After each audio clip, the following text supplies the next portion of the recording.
नमस्कार विद्यार्थियों, NIO studio में आपका स्वागत है। मैं doctor Pawan Kumar Mali, CMO working in the Delhi government, CMO Ayurveda working in the Delhi government. आज हम पंचकर्म में पत्यापत्य के बारे में जानकारी लेंगे। आप सब ने अभी तक पंचकर्म के बारे में विस्तृत जानकारी ली है। पंचकर्म में यह आयुर्वेद चिकित्सा का एक महत्वपूर्ण अंग है। पंचकर्म में मुख्यतः वमन, विरेचन, बस्ती, नस्य और रक्तमोक्षण, ये 5 कर्मों का समावेश होता है। यह पंचकर्म आयुर्वेद में वर्णित शोधन चिकित्सा का एक महत्वपूर्ण अंग माना गया है। शोधन चिकित्सा के द्वारा हम शरीर में जो दोष, बढ़े हुए दोष है, उस दोषों को शरीर से बाहर निकालते हैं, ताकि जो बढ़े हुए दोष है अगर शरीर में रहेंगे तो व्याधि पैदा कर सकते हैं। उनको वो व्याधि से दूर रहे और स्वस्थावस्था प्राप्त जल्दी कर सके, इसलिए हम पंचकर्म का अवस्थानुरूप प्रयोग कर सकते हैं। आयुर्वेद में पंचकर्म चिकित्सा के साथ साथ आहार विहार के बारे में महत्वपूर्ण वर्णन किया गया है। आहार और आहार के नियम, जो अलग अलग तरह के हम आहार का सेवन करते हैं, उन सब के बारे में जानकारी डिटेल दी गई है। और ये जब हम पंचकर्म की प्रक्रिया हो रही होती है, उस टाइम में जो हम आहार का सेवन करते हैं, आहार का काल के बारे में वर्णन किया गया। क्या आहार लेना चाहिए, कौन सा आहार नहीं लेना चाहिए, कौन से आहार से हमें तकलीफ हो सकती है, इन सब का हम विस्तृत वर्णन इस अध्याय में करेंगे। और ये सब आप और आहार नियम के बारे में और विहार के बारे में आप जानकारी प्राप्त कर सकते हैं। तो उसके बाद में जो पंचकर्म चिकित्सा का जो हम मूल उद्देश्य है, जो शरीर को हम व्याधि अवस्था से स्वस्थावस्था लाने का जो प्रयास कर रहे हैं, उसके बेहतर परिणाम प्राप्त कर सकते हैं।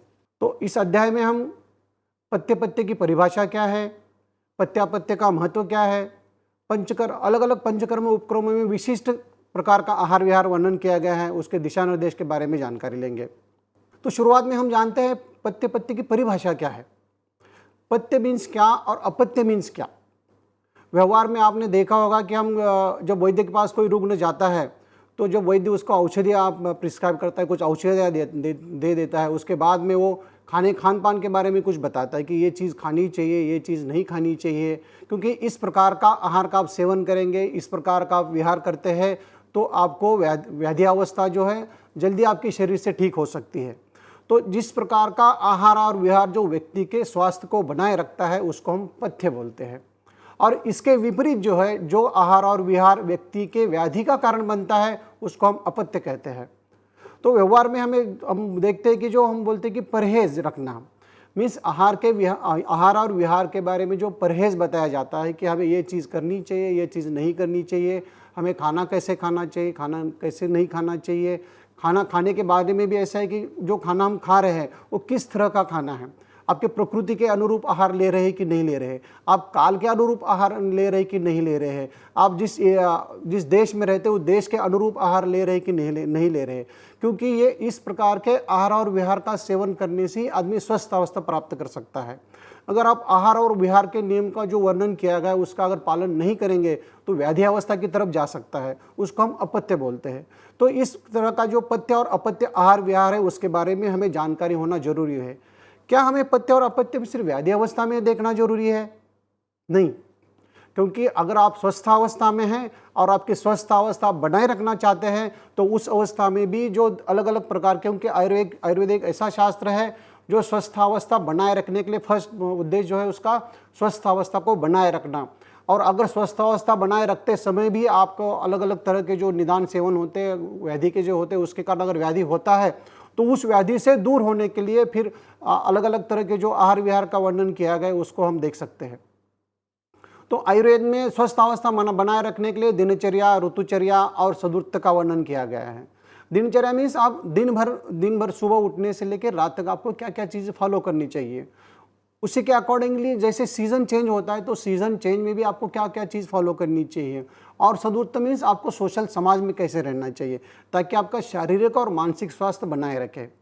तो इस प्रकार जब आप स्वस्थावस्था प्राप्त करने के लिए ये सब जो आयुर्वेद में वर्णित चीज़ों का आहार और विहार का सेवन करेंगे, तो वो आपके शरीर की व्याधि अवस्था बढ़ाने के लिए वो पथ्य उपक्रम है। और इसके विपरीत अगर आप आहार विहार का सेवन करते हैं, उसको आहार विहार का पालन नहीं करते, स्वस्थ ऋतु में जो बताए गए जो नियम है उसको आप फॉलो नहीं करते हैं, तो आपको व्याधि अवस्था प्राप्त कर सकती है। और ध्यान रखिए, व्याधि अवस्था में आप अगर अलग अलग दवाइयों का सेवन भी कर रहे हैं, व्याधि को बीमारी को दूर करने के लिए अलग अलग प्रकार की दवाई का सेवन कर रहे हैं, लेकिन आपको जो डूज एंड डोज बताया गया कि आपको ये खाना है, ये नहीं खाना है, ये सब पर जो बताया गया है उसका अगर आप फॉलो नहीं करते हैं तो वो जो औषधि है वो व्याधि ठीक करने में समर्थ नहीं होती है। क्योंकि आहार के बारे में जो बताया गया वो जो उपक्रम है, हम इसको अभी पंचकर्म में कहाँ पे उपक्रम उसका ध्यान देना, ये बात देखेंगे। पंचकर्म क्योंकि ये जो पंचकर्म उपक्रम है ये शरीर से हमें दोषों को निकालने का प्रयास कर रहे हैं। शरीर में जो बढ़े हुए दोष है, जो व्याधि अवस्था पैदा कर रहे हैं, उसको निकालने का प्रयास कर रहे हैं। लेकिन ये जो पंचकर्म का उपक्रम है इसमें 3 स्टेज में हम देखते हैं कि एक में पूर्व कर्म होता है, दूसरा प्रधान कर्म है और तीसरा पश्चात कर्म है। जो वमन, विरेचन, बस्ती, नशे 5 कर्म है, पंचकर्म मूल प्रधान कर्म में आते हैं। लेकिन ये कर्म करने के पहले मीन्स इन दोषों को शरीर से निकालने के लिए पहले उसको पूर्व कर्म में मीन्स जो हम स्नेहन और स्वेदन और पाचन इस प्रक्रिया का उपयोग करते हैं। तो स्नेहन और स्वेदन ये जो प्रक्रिया है, ये शरीर में जो दोष फैले हुए जो शरीर की शाखा में गए हैं उन पूरे शरीर में जो फैले हुए दोषों को हमें पहले कोष में लाना जरूरी होता है। क्योंकि हम पंचकर्म प्रक्रिया के द्वारा जो दोष है वो जो कोष में लाएंगे तभी हम कोष से बाहर निकाल सकते हैं। तो जो दोषों को शाखा से लेके कोष में लाने का जो प्रयास करते हैं हम, वो सब स्नेहन और स्वेदन उपक्रम के द्वारा करता है। यह हम पूर्व कर्म में वर्णित है। प्रधान कर्म जैसे हमने बोला वमन, विरेचन, अगर दोष आपके आमाशयगत है, कपदोष प्रदान है तो हम वमन के द्वारा दोषों को बाहर निकालते हैं। अगर पित्त प्रधान दोष है तो हम गुदोमार्ग के द्वारा विरेचन उपक्रम के द्वारा दोषों को निकालते हैं। अगर आपके ऊर्ध्व चतुर्गत में दोष ज़्यादा जमा हुए तो हम नस्य प्रक्रिया के द्वारा निकालते हैं। या फिर हम शरीर में जो वात व्याधि जो है, वात के कारण होने वाले अलग अलग विकार जो वर्णन किए गए उसमें हम बस्ती चिकित्सा का प्रयोग करते हैं।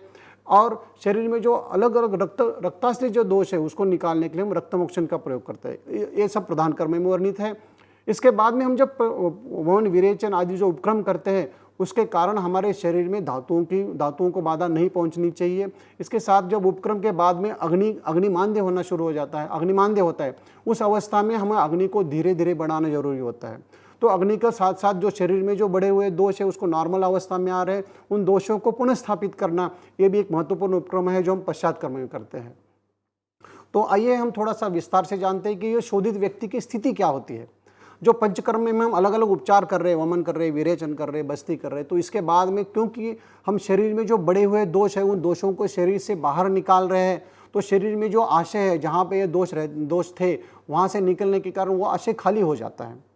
क्योंकि पंचकर्म उपक्रम है वो पूरे शरीर के सेल के लेवल तक भी हम दोषों को निकाल रहे हैं। तो शरीर के जो जोड़ है उनके स्नायुबंध ढीले हो जाते हैं। ये जो बड़ा उपक्रम है जस्ट लाइक हम ऑपरेटिव प्रोसीजर मानते हैं इसको, एक माइनर बायोस्क्रैपिंग प्रोसीजर है। तो इसके कारण जो हमारी शरीर की जो टॉलरेबिलिटी क्षमता है, अहिष्णुता बन जाती है। तो अगर प्रतिकूल परिस्थिति हो तो उसको असहिष्णुता बन जाती है। शरीर हल्का और कमज़ोर हो जाता है क्योंकि शोधन उपक्रम के बाद तुरंत जो है अग्निमांद्य रहता है। तो अग्नि का मेन कर्म जो होता है पाचन करना, जो भी आप आहार ले रहे हो उसको पाचन करना, वो पाचन शक्ति भी कमज़ोर हो जाती है। तो ये सब शोधित व्यक्ति की स्थिति हम जान सकते हैं। तो इस प्रकार के शोधित व्यक्ति को हम तुरंत अगर आप जो आहार विहार जो पंचकर्म के उपक्रम दौरान बताया गया है, जो वमन के उपक्रम बताया गया है, विरेचन के साथ में बताया गया, उनका अगर पथ्य और अपत्य को अगर ठीक से फॉलो करते हैं तो हमें क्या बेनिफिट्स मिलेंगे। सबसे इम्पॉर्टेंट है कि पंचकर्म के उपक्रम के बाद में हमें हमारे जो अग्नि है, जो हमारा अग्नि जो है काय अग्नि जो बताया गया है, क्योंकि आयुर्वेद ये शास्त्र ये मानता है कि हम जो चिकित्सा कर रहे हैं वो अग्नि की चिकित्सा कर रहे हैं। काय चिकित्सा ये आयुर्वेद का प्रधान अंग है। काय मीन्स अग्नि, काय को हम अग्नि बोलते हैं। जो अग्नि की चिकित्सा कर रहे हैं वो हम काय चिकित्सा कर रहे हैं। तो हमारे शरीर में जब तक अग्नि प्राकृत रहेगा, जब तक आपका अग्नि अच्छा रहेगा, वो शरीर में जो है कोई भी व्याधि पैदा नहीं कर सकता है। तो इस अग्नि को धीरे धीरे बढ़ाना होता है। उस जो अग्निमांद्य स्थिति वहाँ पे है, जो अग्नि कम वहाँ पे है, वो अग्नि के साथ साथ पाचन शक्ति की वृद्धि भी कर देता है। क्योंकि शरीर में जो प्राकृत अवस्था हम प्राप्त शोधन के बाद में हमने अगर स्वस्थ तरह से आहार विहार का पालन किया गया है तो हमारे शरीर की जो प्राकृत वेग है, मल मूत्र निस्सारण वगैरह है, क्योंकि दोष जो है अपने समय पे कार्य करना शुरू कर देते हैं। तो उसके कारण मल निस्सर्जन हो, मूत्र विसर्जन हो, ये जो प्रक्रिया है बिल्कुल समय पर सही निष्कासन करती है। हमारा शारीरिक बल जो है, शारीरिक बल को पुनः स्थापित करने का प्रयास होता है शोधन के द्वारा। हम शरीर का जो हमारा धातु बल है उस धातु बल को बनाए रखने का प्रयास करता है। उसके कारण हमारी जो शरीर शक्ति है वो पुनः स्थापित हो जाती है। सबसे इम्पॉर्टेंट बात, सबसे महत्वपूर्ण बात इसमें यह है कि हम शोधन में सिर्फ शरीर के ऊपर ध्यान नहीं देते। शरीर के साथ साथ आपका शरीर बल, मनोबल और इंद्रियों की कार्यक्षमता बढ़ जाती है। अतः इन सब के द्वारा हम शारीरिक बल, इंद्रिय बल, मानसिक बल, जो हमारे आयुर्वेद का स्वास्थ्य की डेफिनेशन है, उसको हम प्राप्त करते हैं और इस तरह से हम एक शोधन उपक्रम के उपरांत हमारे शरीर में आरोग्य प्राप्ति कर सकते हैं। तो हम अगर पंचकर्म के पंचकर्म उपचार के दौरान अगर सही तरह के आहार और विहार का जो पालन करेंगे, सही तरह से दोषों के अनुरूप हम जब आहार विहार सेवन करेंगे, तो हमें जो पंचकर्म से इप्सित लाभ है, जो हम अचीव करना चाहते हैं, हम लाभ प्राप्त कर सकते हैं। इसके विपरीत अगर हम जो आहार विहार का वर्णन किया गया है, इसके विपरीत अगर आहार विहार का सेवन करते हैं, तो पंचकर्म उपचार से हमें व्याधि जो है, व्याधि की अवस्था भी बढ़ सकती है, या उसके साथ साथ में दूसरे और कोई व्याधि भी पैदा हो सकते हैं जो हमारे शरीर को और बाधा पहुंचा सकते हैं। तो आइए हम थोड़ा सा हर एक अवस्था के अनुरूप क्या क्या आहार और विहार थोड़ा सा विस्तृत से जानकारी लेते हैं। जैसे हमने बताया कि पूर्व कर्म में हम मुख्यतः स्नेहन और सेवदन, ये दो उपक्रम है इसमें। तो स्नेहन और सेवदन मीन्स क्या, शरीर में जो हमारे व्याधि अवस्था के समय क्या होता है, जो दोष है वो पूरे शरीर में फैले होते हैं, तो हम इसको बोलते हैं शरीर को शाखा और कोष्ठ बोलते हैं। जो कोष्ठ मीन्स शरीर का मध्यम भाग, और शाखा मीन्स शरीर के जो शाखा दिए उसके बारे में वर्णन करते हैं। जो दोष जो शाखा में आश्रित है, उन दोषों को शाखा से कोष्ठ में लाना, क्योंकि जो पंचकर्म के द्वारा हम दोषों को निकालेंगे, तो शाखा से जब कोष्ठ में आ रहे हैं तो शरीर के धातुओं को बाधा नहीं पहुंचनी चाहिए। सबसे हमारा मकसद अच्छा होता है कि शरीर की जो हमारी प्राकृत अवस्था है उसको तकलीफ न देते हुए शरीर के जो दोष है हम कोष्ठ में लाने का प्रयास होता है। तो स्नेहन और सेवदन, ये दो उपक्रम इसमें महत्वपूर्ण है। इस उपक्रम के समय में आप जो आहार लेंगे वो बहुत महत्वपूर्ण होता है, क्योंकि स्नेहन में हम घी का, तेल का, वसा, मज्जा, इस तरह के अलग अलग तरह के स्नेह का प्रयोग करते हैं, जो शरीर में जाके पूरे शरीर में शरीर के सब धातुओं तक पहुंचता है और वहाँ से उन दोषों को निकालने का प्रयास करता है।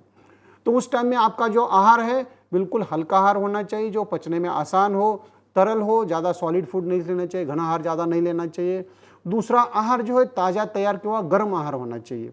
ऐसा नहीं कि आपने सुबह में खाना बना दिया और उसको हम दोपहर में यूज़ करें, या दोपहर में खाना बनाया उसको सुबह में यूज़ करें, उसका नहीं होना चाहिए। दूसरा, जो खाने का जो आप आहार की मात्रा लेंगे वो बहुत ज़रूरी है। योग्य प्रमाण में आहार का सेवन करना जरूरी है, क्योंकि आप अति मात्रा में अगर आहार का सेवन करेंगे तो ऑलरेडी अग्नि को स्नेह पचाना है, उसके साथ में आप दूसरे दिन उसको अग्नि को फिर प्रकृत अवस्था में आना जरूरी होता है। तो आप योग्य प्रमाण का आहार का सेवन करें। अति स्निग्ध आहार नहीं सेवन करना चाहिए, ज़्यादा चिकनाई वाला आहार उस टाइम में नहीं सेवन करना चाहिए। सबसे महत्वपूर्ण बात है, उष्ण पदार्थ का सेवन करें, ठंडे पदार्थ का सेवन नहीं करना चाहिए, क्योंकि हम दोषों को बाहर निकालने का प्रयास कर रहे हैं। उसके आहार के साथ साथ में और कुछ महत्वपूर्ण बातें विहार के बारे में हम पूर्व कर्म में जानेंगे। जैसे कि आप पंचकर्म में स्नेहन स्वेदन का उपक्रम अगर कर रहे हैं, उस टाइम में अगर तेज हवा चल रही हो, मौसम ठंडा हो, या फिर गर्मी के दिनों में सूर्य की तेज किरणों है, इनसे आपको बचना चाहिए। इन ऑल आप ये देखिए कि पंचकर्म का जो हम उपक्रम करते हैं, इसलिए हम अंतर्रुग्ण विभाग में प्रीफर करते हैं, ताकि इन सब चीज़ों है आहार और विहार का पालन थोड़ा सा अच्छी तरह से कर सके। दूसरा है, दिन में आपको नहीं सोना चाहिए, रात को ज़्यादा देर तक जागरण नहीं करना चाहिए। ज़्यादा देर तक आप जागरण करेंगे क्योंकि नेक्स्ट दिन में आपको जो शरीर के दोष है वो प्राकृत अवस्था में नहीं आते हैं, इसलिए आपको इसके साथ में पूर्ण विश्राम लेना जरूरी है, ताकि क्योंकि पूर्व कर्म इसमें स्नेहन और सेदन में हम सबसे इम्पोर्टेंट है वायु को निरोध करना, मीन्स वायु को ज़्यादा प्रकोपित नहीं होने देना चाहिए, उसको स्वस्थ दोषों को शाखा से कोष में लाने की जो वायु की गति है, प्राकृत गति है, उसको भी हमें सपोर्टिव जो आहार और विहार है उसका पूर्व कर्म में हमें पालन करना चाहिए, ताकि इस प्रकार का आहार और विहार सेवन हम पूर्व कर्म में करते हैं तो हमारा जो इसका उद्देश्य है कि शरीर में जो दोष बढ़े हुए हैं या फिर बढ़े हुए दोषों को वहाँ से और बढ़ा के, ताकि आसानी से वो कोष्ठ में आ जाए। एक बार जब दोष कोष्ठ में आते हैं तो हम फिर पूर्व कर्म के बाद प्रधान कर्म में जा सकते हैं। इसमें पूर्व कर्म में और इम्पॉर्टेंट कुछ चीज़ें हैं, वो है कि शारीरिक व्यायाम या ऊंचे स्वर में भाषण नहीं करना चाहिए। आप फिजिकल एक्टिविटी जो रूटीन मेंटेन करते हैं या फिर आप डेली फिजिकल एक्सरसाइज वगैरह करते हैं तो आपको इस टाइम में अवॉइड करना चाहिए। ऊंचे स्वर में जो प्रोफेशनली अगर कोई टीचर है या कोई आप सिंगर है या फिर अगर जोर जोर से टॉकेटिव नेचर से बार बार बातें करने का आदत है तो उसको आपको अवॉइड करना चाहिए। इससे शरीर में वात का प्रकोप होने के चांसेस और ज़्यादा होती है।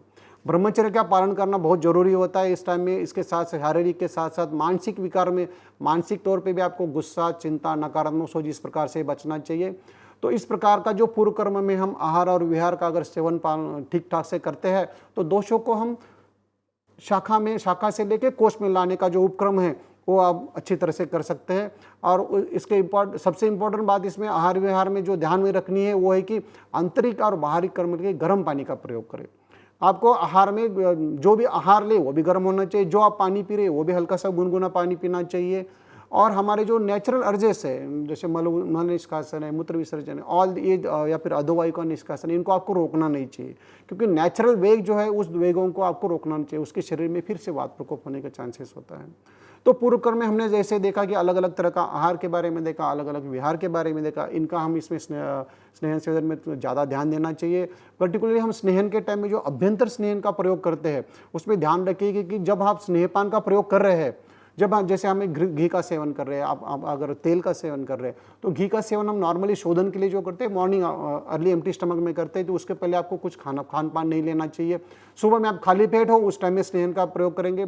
उसके बाद में जब तक आपका स्नेहपान के लक्षण कंप्लीट नहीं, स्नेह के लक्षण कंप्लीट नहीं होते, जब तक स्नेह का पाचन नहीं होता है पूरी तरह से, तब तक आपको कोई भी प्रकार का आहार का सेवन नहीं करना चाहिए, क्योंकि हमारे शरीर में जो अग्नि है वो स्नेह को पचाने में लगा हुआ है। उस टाइम में आप आहार का या फिर दूसरी कुछ चीज़ों का सेवन करते हैं तो वो हमारे शरीर में दोषों के साथ वहाँ से ठीक से पहुँच नहीं पाता है। और दूसरा, आहार सेवन कब करना है? जब आपको जब स्नेहपान के घी अगर लिया है तो आपको उष्णदक का सेवन करना है। गर्म पानी का सेवन करेंगे तो आपको उसी इसके डकार, घी के डकार आएंगे, जब तक आपको शुद्ध डकार नहीं आएंगे। इसका मतलब है कि आपने जो स्नेह द्रव्य लिया है उसका पूरा पाचन हो गया।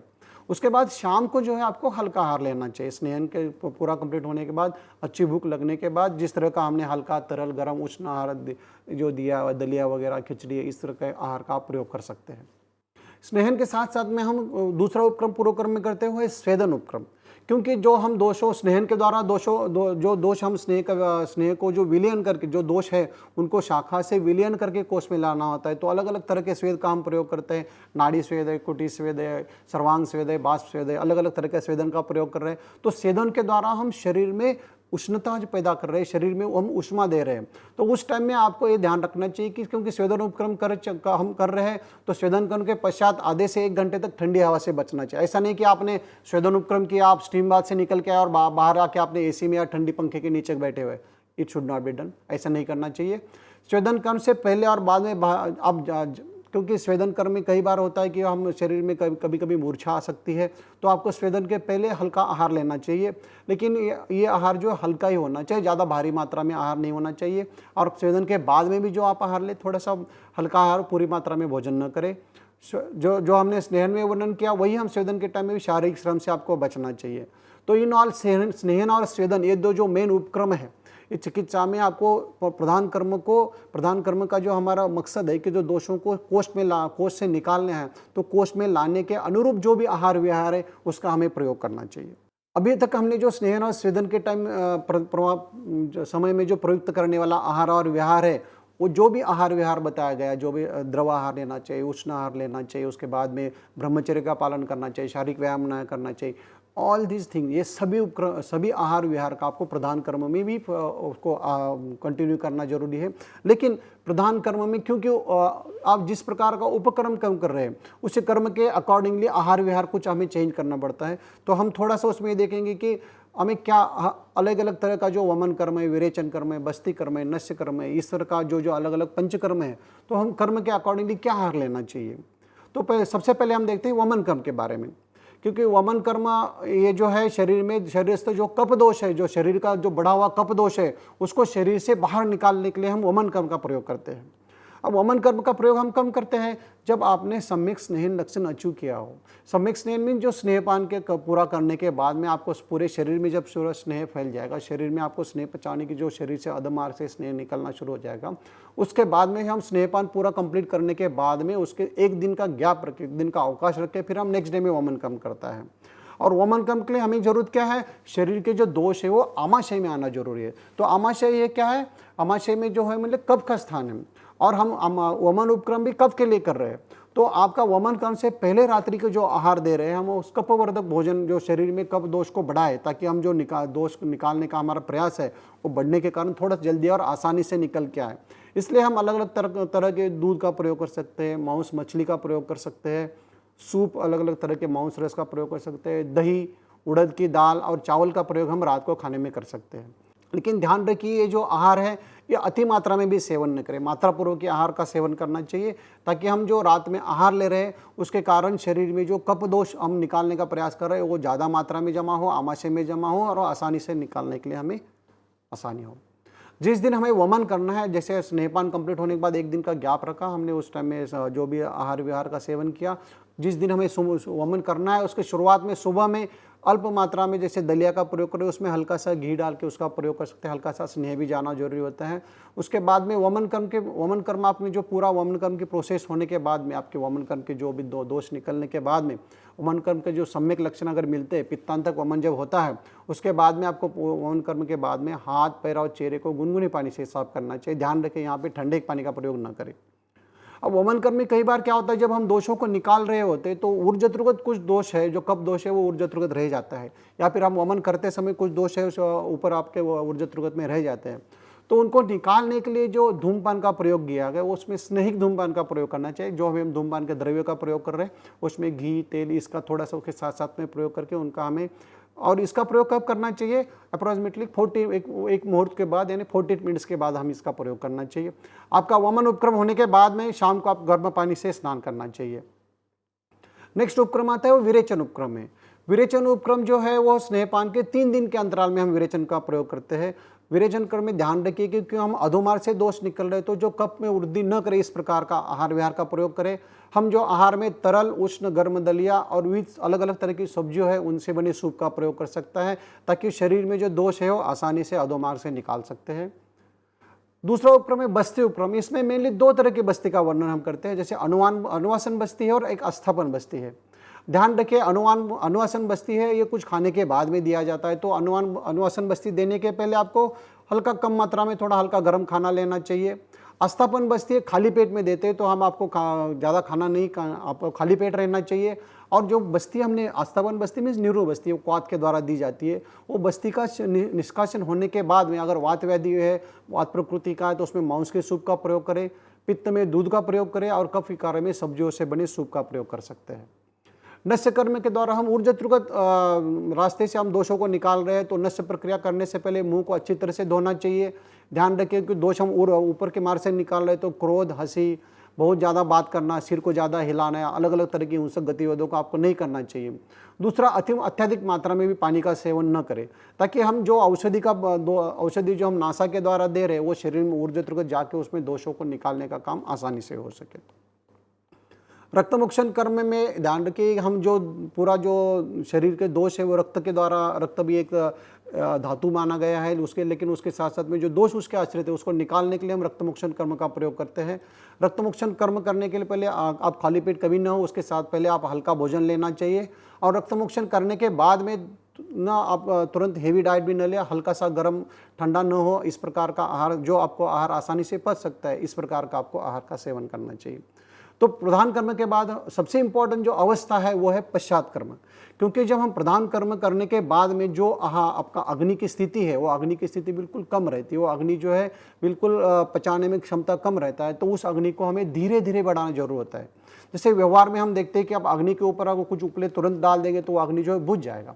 हमें क्या है थोड़ा थोड़ा उपले के टुकड़े करके या फिर ऐसे छोटी छोटी लकड़ी कागज वगैरह डालते हैं तो वो अग्नि धीरे धीरे बढ़ता है। यही उपक्रम जो है हम संसरण क्रम, इसको हम संसरण क्रम बोलते हैं कि अग्नि को धीरे धीरे बढ़ाने के लिए जो विशिष्ट आहार दिया गया है वो है विशेष आहार संसरण क्रम के रूप में पश्चात कर्म में हम प्रयोग करते हैं। जो इस यहाँ में पश्चात कर्म में जो हम आहार का प्रयोग करेंगे ये आपके शरीर की शुद्धि किस प्रकार की है उसके ऊपर निर्भर रहता है। प्रवर शुद्धि, मध्यम शुद्धि और अवर शुद्धि। प्रवर शुद्धि में शरीर में आपके जो दोष है उसमें अंतिकी, वेगिकी, मानिकी, लैंगिकी, ये 4 प्रकार के जो ये है उसके आधार पर अगर शरीर के दोष पूरी तरह से निकल रहे हैं तो प्रवर शुद्धि होगी, अगर मध्यम अवस्था में है तो मध्यम शुद्धि होगी, और शरीर से दोष अच्छी तरह से निकल नहीं रहे तो अवर शुद्धि होगी। तो आपके अगर प्रवर शुद्धि हुई है तो आपको संसरण क्रमिंग जो खान पान का डाइट आपका जो आहार है वो आपको 7वें दिन तक आपको नॉर्मल आहार नहीं लेना है। आपको उसमें 12 अन्न का, क्योंकि एक दिन में हम सुबह का और शाम का इस प्रकार से 12 अन्न, एक दिन में 2 अन्न काल हो गए तो टोटल 7 दिन में 12 अन्न काल का प्रयोग करेंगे। और 12 अन्न काल के बाद में 7वें दिन में शाम को आपका जो प्राकृत आहार है वो भी हल्की मात्रा में धीरे धीरे बढ़ाते जाना है। जो है आहार जो है जब हम वमन विरेचन जिस टाइम में कर रहे हैं उसके दिन शाम से हम ये संसरण क्रम का उपक्रम करते हैं। जिस दिन हम सुबह में कर रहे हैं उस टाइम में आपको कुछ नहीं खाना होता है। तो आइए देखते हैं प्रवर, जो आपके प्रवर शुद्धि है तो उसमें 3 तरह का आपने पेया का प्रयोग करेंगे, फिर विलेपी का प्रयोग करेंगे, फिर अकृत युष, कृत युष, उसके बाद में अकृत मांस रस और फिर कृत मांस रस का प्रयोग करेंगे। इसमें देखिए 3-3 अन्न काल में इसमें प्रयोग करें। पेया मीन्स क्या है?